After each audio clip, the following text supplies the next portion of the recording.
어릴 때에 마을마다 공포스러운 게 한 가지 있었습니다. 나병 환자, 옛날에는 문둥병자라고 그랬지요.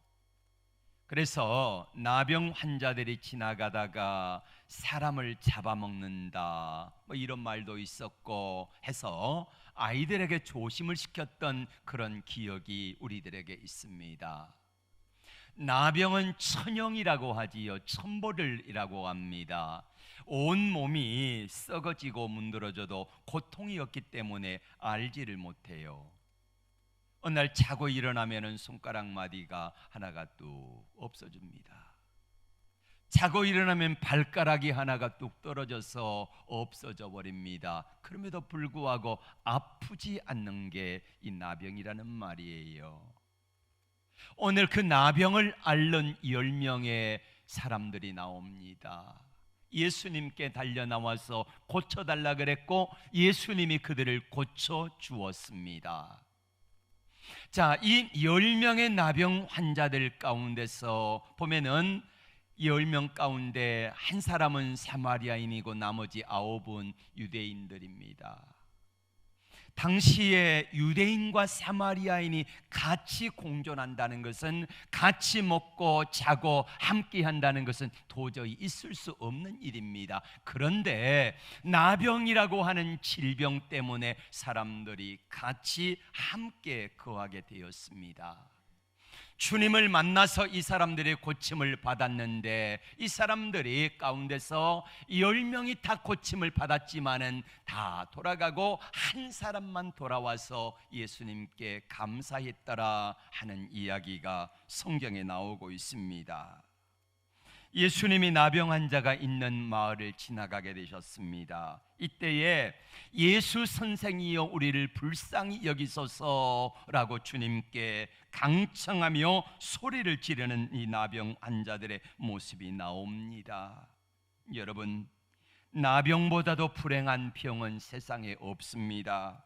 온몸이 썩어 문드러지고 더 고통스러운 것은 가족들하고 작별하고 고립되어 살아야 한다는 것입니다. 정호승 시인의 수선화라는 시가 있습니다. 울지 마라, 외로우니까 사람이다.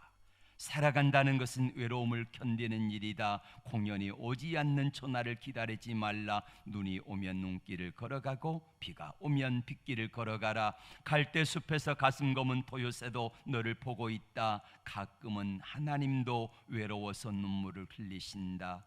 새들이 나뭇가지에 앉아있는 것도 외로움 때문이고 내가 물가에 앉아있는 것도 외로움 때문이다. 산 그림자도 외로워서 하루에 한 번씩 마을로 내려온다. 총소리도 외로워서 울려 퍼진다.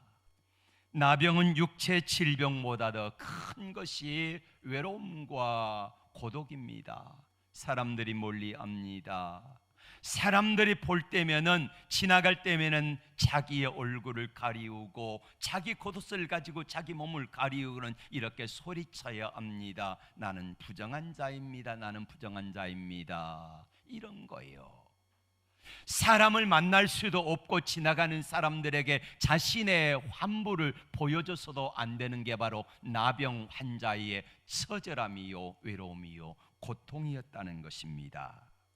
나병의 육체를 무너뜨리고 더럽히는 것이라고 하면은 우리의 영혼을 더럽히는 것이 바로 죄이지 않습니까? 우리가 어떻게 주님 앞에 부르짖지 않을 수가 있겠습니까?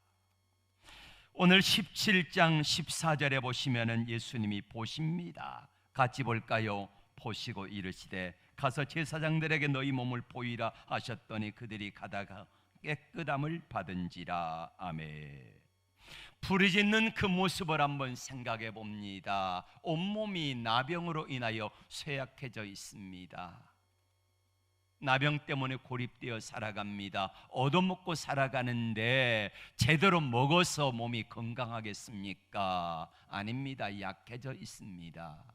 나병에 걸리면 몸이 새하얘지기 때문에 목소리도 갈라지고 새소리가 나온다고 합니다. 그런 나병 환자 10사람이 지나가신 예수님을 바라보며 온 힘을 다하여 소리질러 주님을 부릅니다. 다윗의 자손 예수여 우리를 불쌍히 여겨달라고 했던 소경들처럼 이 사람들도 예수님을 이렇게 간절하게 불렀을 것입니다. 이때 예수님의 눈과 이 10명의 눈이 마주치는 거예요. 그렇게 따뜻하게 사람들이, 건강한 사람들이, 온몸이 상한 사람들이 자기들을 향하여 그런 눈초리로 바라본 지 얼마나 오래되었는지요. 예수님이 따뜻한 눈으로 바라보셨습니다. 예수님의 사랑스러운 눈으로 10명의 나병 환자들을 바라보셨습니다. 예수님의 그 사랑의 눈길을 느끼는 순간에 10명의 나 환자들은 아마 전율을 느꼈을 것입니다. 그리고 주님은 이렇게 말씀합니다. 가서 제사장에게 보이라. 가서 제사장에게 보이라. 이 말의 의미는 제사장이 나병이 생긴 것을 진단하고 나병이 난 것을 이제 확인해 주면은 그러면 공동체 안으로 들어가서 생활할 수 있습니다. 여러분, 10명에게 가서 제사장에게 보이라고 하는 말의 의미는 무엇이냐면은 내 병이 나았으니까 이제 가가지고 제사장에게 확인을 하라는 것입니다. 그런데 여러분, 이 나병 환자 10사람이 그 말씀을 듣는 순간에 그 순간에 10명의 몸이 변화되고 깨끗하게 되어지고 새살이 돋고 그렇게 되어진 것이 아니라는 말이에요. 성경 본문에 보면은, 다른 복음에 보면 이렇게 말씀합니다. 가다가 깨끗함을 받은지라. 가다가 깨끗함을 받았기 때문에 가면서 깨끗함을 받은 거예요. 지금 당장 예수님께서 말씀하시는 것은 가서 제사장에게 보이라. 내가 깨끗함을 입었다. 공동체 안으로 들어가라 말씀하시는데 10사람 가운데 단 한 사람도 깨끗하지 않았는데 왜 갑니까? 여기서 고쳐주셔야지 왜 가라 그럽니까? 이렇게 반문하는 사람이 없었다는 것입니다.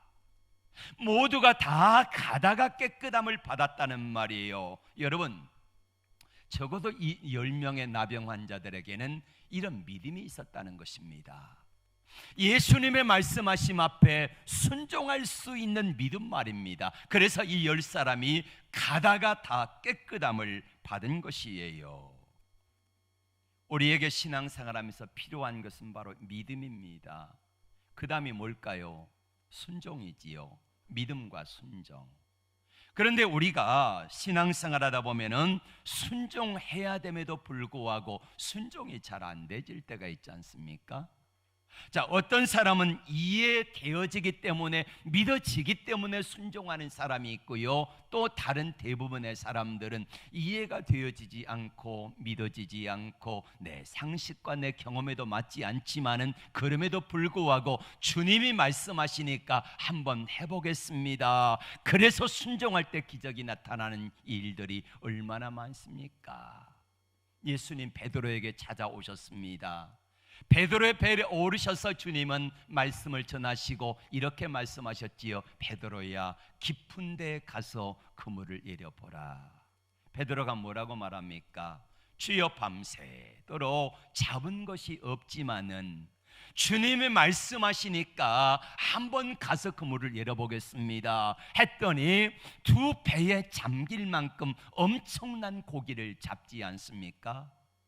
내 생각에는 아니지만, 믿어지지 않지만은 주님이 말씀하시니까 한번 해보겠습니다. 이렇게 되어서 놀라운 역사가 나타났다는 말이에요. 하나님의 말씀이 임합니다. 여리고성을 점령해야 되는 이스라엘 백성들에게 하나님의 말씀은 간단합니다. 하루 한 바퀴씩 백성들이 다, 어린아이에서 노년들까지 다 한 바퀴를 돌아라. 아무 말도 하지 말아라. 불평하지 말라는 거예요. 왜 돌아야 합니까? 돈다고 이게 무너집니까? 그러지 말라는 거예요. 그리고 마지막 날 7일째 되는 날 7바퀴를 돌고 외치면 무너질 거라 했습니다. 상식에 이해가 되어지지 않습니다. 내 경험상 맞지 않습니다. 그런 일은 도무지 보지 못했습니다. 그런데 내 생각에 아니지만은 이해되어지지 않고 믿어지지 않고 그러지만은 주님의 말씀에 순종하여 여리고성을 13바퀴를 돌고 외쳤을 때 여리고성은 와르르 무너진 줄로 믿습니다. 가나 혼인잔치에 포도주가 떨어졌습니다. 마리아를 통하여서 말씀이 임합니다. 물을 갖다 채우라. 채웠습니다. 갖다 떠다 주어라. 떠다 주었습니다. 여러분, 거기에 모인 하인들이, 연회장이, 이거는요 상상할 수 없는 일입니다. 어떻게 맹물을 포도주라고 떠다 주라는 겁니까? 그런데 내 경험에 이해되어지지 않고 내 상식에 맞지 않지만은 그럼에도 불구하고 주님이 말씀하시니까 그대로 한번 해보는 거예요. 그랬더니 맹물이 극상품 포도주로 바뀐 줄로 믿습니다. 38년 된 병자에게 우리 주님 오셔서 내가 낫고자 하느냐 묻습니다. 그리고 뭐라고 말씀합니까? 일어나 내 자리를 들고 걸어가라 하십니다. 여러분, 얼마나 이 38년 된 안진병이가 걷고 싶겠습니까? 한 번도 걸어본 적이 없는 사람입니다. 그런데 걸으라니요, 나를 놀리는 겁니까? 이렇게 말하지 않았습니다. 이 사람은 주님의 말씀 앞에 안 되지만은, 내 경험상 아니지만은 그럼에도 불구하고 이 사람이 순종하잖아요. 해보려고 하잖아요. 일어나 보려고 애를 썼더니 다리에 힘이 생기고 벌떡 일어날 수 있는 은혜와 능력을 주님이 주신 줄로 믿습니다. 나사렛 무덤 앞에서 믿고 돌을 옮겨 놓으라 합니다. 이때에 마르다가 말하지요, 예수님 썩어서 죽은 지 나흘이나 되어서 썩어 냄새가 납니다. 그럼에도 불구하고 주님이 돌을 옮겨 놓으라 할 때에 믿고 옮겨 놓았습니다. 나사로야 나오라 할 때에 죽은 지 나흘이나 되고 썩어 냄새 나는 죽은 나사로가 살아 걸어 나오는 줄로 믿습니다. 여러분, 성경의 기적을 경험하는 것은 이해가 되어지고 믿어지고 깨달아지고 순종하는 것도 있지만은 대부분은요 이해가 안 되고 믿어지지 않고 내가 어떻게 저게 될까 하는 의심이 들매도 불구하고 주님의 약속이니까, 주님의 말씀이니까 한번 해보겠습니다 할 때에 하나님의 놀라운 기적의 역사가, 성경 말씀의 실제가 여러분의 삶에 나타나게 될 줄로 믿습니다. 드디어 10사람이 순종하여 갈 때 자기 몸의 변화를 느꼈습니다. 그런데요, 돌아와 살해한 사람은 단 한 사람밖에 없었다는 겁니다. 한번 생각해 보세요. 가다가 온몸이 깨끗하게 되어진 거예요. 얼마나 감격스럽겠습니까? 너무너무 고통 가운데 살았는데 그 고통에서 해방되는 기쁨과 감격에 10사람은 서로 얼싸안고 울면서 아마 통곡했을 것입니다. 기쁘고 너무 감사해서 서로 얼싸안고 기뻐했는데 그 가운데 10사람이 다 고침을 받았지만은 돌아와서 감사한 사람은 단 한 사람밖에 없었다는 거지요. 뭘 말씀할까요? 하나님의 은혜가 우리 가운데 임합니다. 하나님의 축복이 임합니다. 많은 사랑과 은혜를 받습니다. 그런데 하나님 앞에 나와서 감사하는 사람들이 작다는 것입니다.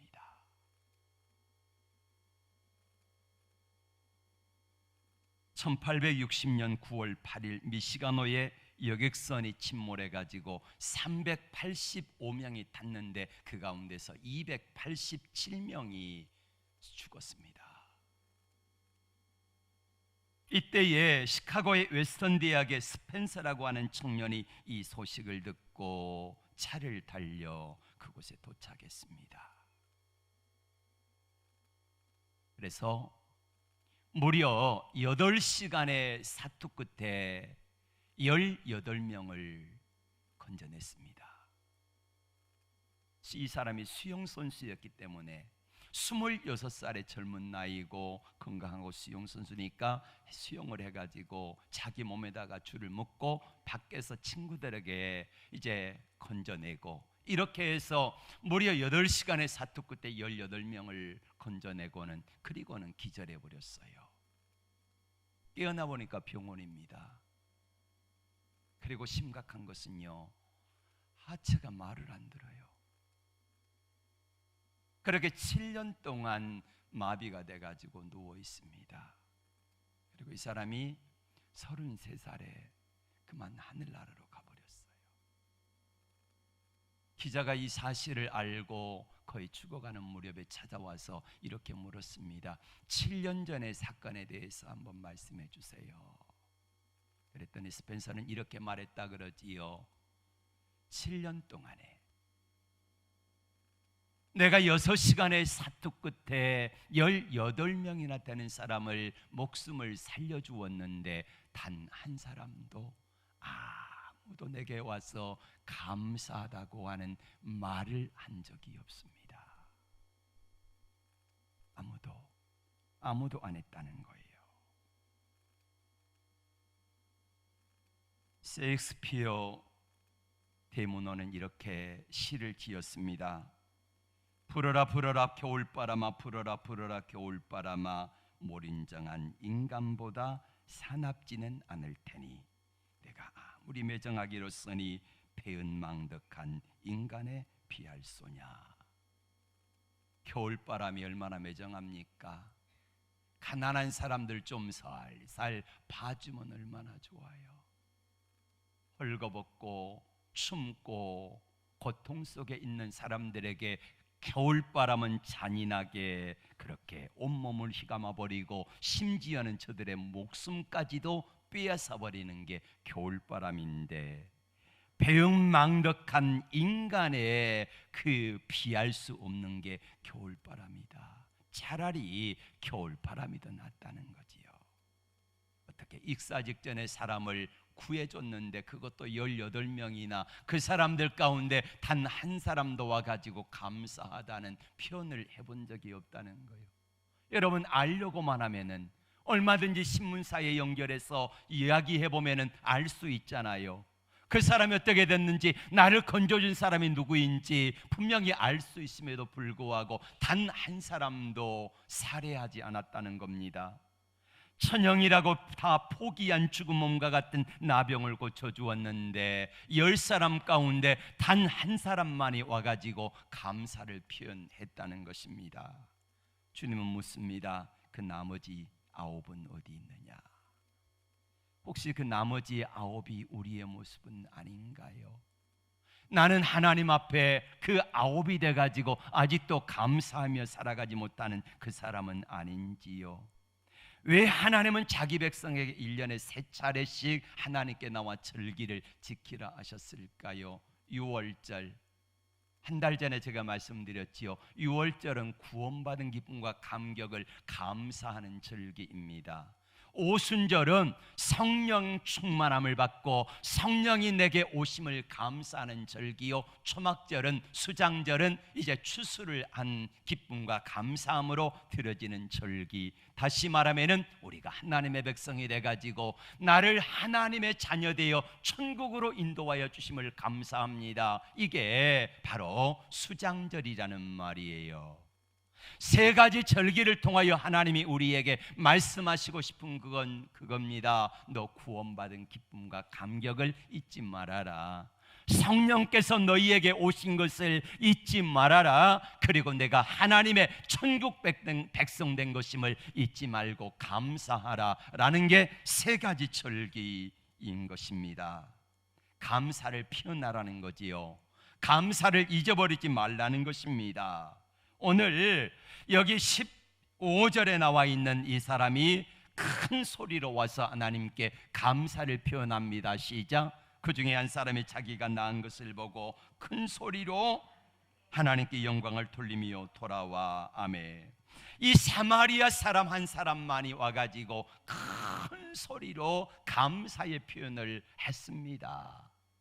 오늘 17장에 보면은 큰 소리로 주님께 부르짖었다는 말이 2군데 나오는데 13절과 15절에 나옵니다. 13절에 소리를 높여 이르되 15절에 자기가 낳은 것을 보고 큰 소리로 이렇게 말씀합니다.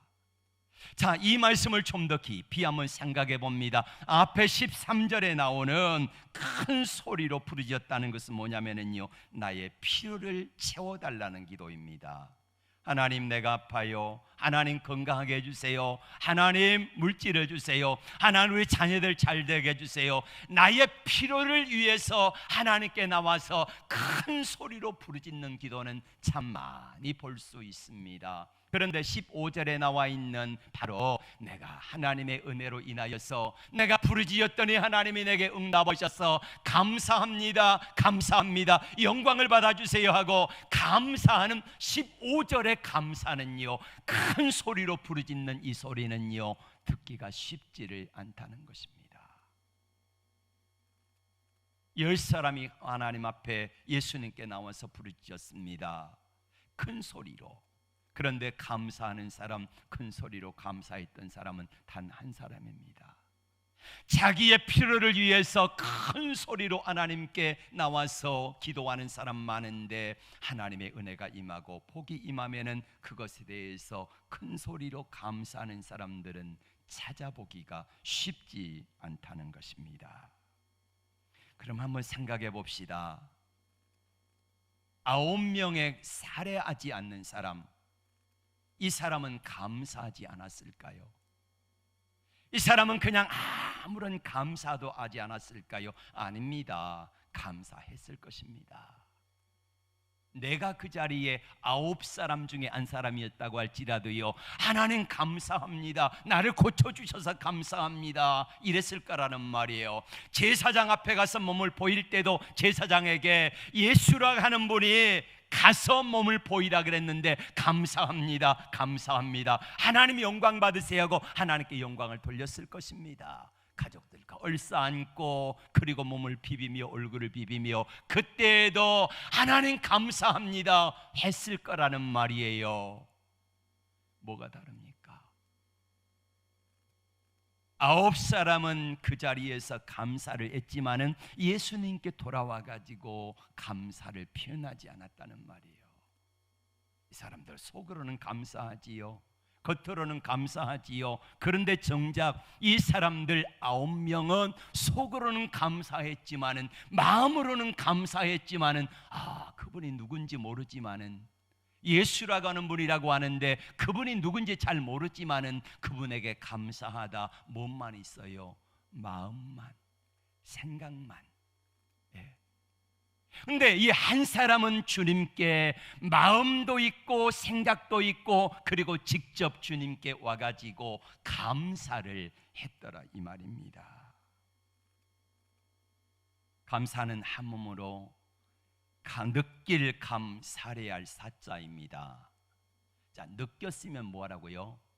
살해하라는 거지요. 느꼈으면 표현을 하라는 것입니다. 사랑하는 사람이 있습니다. 그러면 그 사랑을 표현하라는 거지요. 감사할 일이 있습니다. 그러면 그 감사를 표현을 하라는 것입니다. 한번 생각해 보십시다. 10명의 나병 환자가 몇 년을 나병에 걸렸는지 모릅니다. 그러면 이 나병 환자가 가진 것이 아무것도 없어요. 한 명의 나병 환자가 와서 주님께 살해했다 그러지요. 개역 개정에는 감사했다고 말을 합니다. 이 사람이 가지고 온 게 뭐겠습니까? 아무것도 없습니다. 단지 와가지고 주님 앞에 나를 고쳐주셔서 감사합니다, 나를 천영이라고 하는 문둥병에서 해방시켜 주셔서 정말 감사합니다, 제가 어떡할까요? 제가 어떻게 할까요? 이렇게 하면서 자신이 가진 것 아무것도 없지만 주님 앞에 단지 와서 그렇게 감사를 표현하고 우리 주님과의 관계를 가졌다는 말이에요. 감사는 표현하지 않으면요 감사가 아닙니다. 사랑도 고백하지 않으면요 그 사랑이 아니라는 말이에요. 우리 노래 가운데 갑돌이와 갑순이 있지요. 자, 갑돌이와 갑순이는 한 마을에 살았습니다. 둘이는 서로 사랑을 했습니다. 그러나 둘이는 마음뿐이래요. 어떡합니까? 겉으로는 모르는 척 했더래요. 모르는 척 했대요. 그러다가 갑순이는 시집을 갔더래요. 시집간 날 첫날 밤에 한없이 울었더래요. 갑순이 마음은 갑돌이뿐이래요. 겉으로는 안 그런 척 했더래요. 자, 갑순이 갑돌이 사랑했으면은요 고백하면 되잖아요. 근데 고백을 안 하니까 진짜 저 갑순이가 나를 사랑할지 갑돌이가 사랑하는지 모르니까 표현을 했더라면 둘이 행복하게 만나가지고 살았을 터인데, 사랑하면 사랑한다 그래야지 왜 안 그런 척해요? 그러니까 갑순이가 어머니 아버지 성화에 못 이겨서 시집 가버리잖아요. 그리고는 첫날 밤에 왜 울기는 울어? 누구 생각하고? 저는 이 가정 생각하면 아직도요 걱정이 돼 잠이 안 와요. 이 부부가 온전할지. 그리고는 갑돌이 생각에 막 한숨을 짓고 눈물을 흘리는데 옆에 있는 신랑 때문에요 안 그런 척 했더래요. 3절이 더 기가 막혀요. 갑돌이도 화가 나서 장가를 갔더래요. 장가 간 날 첫날 밤에 달을 보고 울었더래요. 갑돌이 마음도 갑순이뿐이래요. 겉으로는 고까지껏 했더래요. 여러분 이게요, 저는 이 노래가 가슴이 얼마나 아픈지 몰라요. 여러분 사랑은요 표현해야지 알잖아요. 하나님께 감사도 역시 마찬가지예요. 하나님의 은혜가 감사하면은 어떻게 해야 돼요? 감사를 표현해야지 되죠. 표현 안 하니까요 갑순이 시집가 버리잖아요. 그리고 왜 달 보고 울어? 갑돌이도 화가 나가지고 장가를 가가지고 또 달 보고 울고 고까지껏. 우리가 하나님 앞에 참 감사한 거 많습니다. 그래서 하나님 앞에 표현은 못해도 이렇게 말해요. 하나님 아시죠? 알긴 뭘 알아. 표현을 해야 알지요. 물론 하나님이 아시기야 하지만은 우리가 하나님 앞에 표현하지 않는 감사는 감사가 아니라는 말이에요. 그래서 감사를 많이 표현하시기를 바랍니다. 부부간에도요 서로 사랑하고 아끼고 존중하면은요 말 안 해도 알지, 그게 아니라 표현해 주시기를 바랍니다. 이렇게 해서 우리의 가정이 더 건강한 가정 되기를 주의 이름으로 축복합니다. 감사는요 더 큰 감사를 낳고 감사는 더 큰 기적을 낳습니다. 19절의 말씀을 같이 볼까요? 19절 시작. 그에게 이르시되 일어나 가라, 내 믿음이 너를 구원하였느니라 하시더라. 아멘. 마음의 감사는 몸만 구원받지만은 입술의 표현의 감사는요 영혼까지 구원받는 것입니다. 그래서 9명의 이 사람의 나병 환자들은 육신은 구원을 받았어요. 그런데 한 사람 돌아와서 감사를 표현했던 이 사람은 육신뿐만 아니라 영혼까지 고침받고 삶이 얼마나 풍성하고 행복했을까를 생각해 봅니다. 이제 10월 마지막 주일을 우리는 추수감사주일로 지키고자 합니다. 8월 달에도 제가 감사 설교 한번 했고 9월 달에도 감사 설교 한번 했고 이번 주, 다음 주 그리고 마지막 주까지 계속해서 감사에 대한 설교를 계속하게 될 것입니다. 여러분, 내가 작은 감사를 하나님께 올려드릴 때에 하나님은 우리에게 더 큰 감사를 할 수 있는 환경과 여건을 열어주실 것을 믿습니다. 조지 허버트 목사님의 글에 이런 기도문이 나옵니다. 하나님, 내게 참으로 많은 것을 주신 하나님, 한 가지만 내게 더해 주세요. 감사하는 마음을 주셔서 기쁠 때나 슬플 때나 감사하게 해주세요 라는 참으로 아름다운 고백을 하고 있습니다. 여러분, 이 땅에 우리가 살아갈 때 하나님이 많은 걸 주셨습니다. 하나님 앞에 한 가지만 더해달라고 기도한다고 하면은 우리는 조지 허버트 목사님처럼 하나님, 늘 봄 사이에 좋을 때나 안 좋을 때나 슬플 때나 기쁠 때나 행복할 때나 불행할 때나 늘 하나님께 감사하는 삶이 되게 해달라고 하는 아름다운 기도가 있기를 축복합니다. 오늘 돌아와 살해했던 한 사람이 주님 만난 기쁨과 감격 속에 육체만 구원받은 것이 아니라 영혼까지, 삶까지 회복되게 하셨던 그 주님의 은혜가 오늘 또 하나님 앞에 감사를 표현하고 하나님께 나가는 저와 여러분들에게 놀라운 은혜와 축복으로 역사하시기를 주의 이름으로 축복합니다. 우리 다 함께 일어나셔서 찬양하고 기도하겠습니다.